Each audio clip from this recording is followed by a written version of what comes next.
ఏం చదివిస్తున్నారో ఏమో నాకైతే అర్థం అవ్వట్లేదండి. వామ్మో! ఈ ఫీజులేందో, ఈ పుస్తకాలేందో, ఈ పెన్నులేందో, ఈ పెన్సిల్లేందో, ఈ బ్యాగులు కొనడమేందో, కొనడంలోనే అయిపోతుంది సంవత్సరం మొత్తం. పిల్లల్ని మళ్ళీ జాయిన్ చేద్దాం, స్కూల్స్ రీఓపెనింగ్ అయింది అని చెప్పి స్కూల్ దగ్గరికెళ్ళేసరికి ఫీజులు చెప్పేసరికి నాకైతే మెంటలొచ్చింది.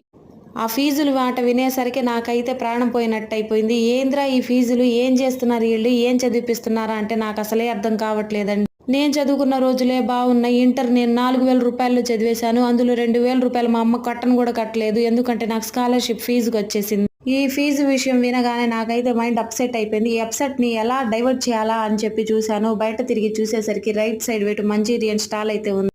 మైండ్ డైవర్ట్ చేసుకోవడానికి ఇదే బెస్ట్ ప్లేస్. లేపోతే మైండ్ పుచ్చకాయలాగా పేలిపోయిద్దని చెప్పి ఇటొచ్చేసి పిల్లల్ని తీసుకొచ్చి ఫస్ట్ మంచూరియా అయితే వేస్తున్నాననమాట.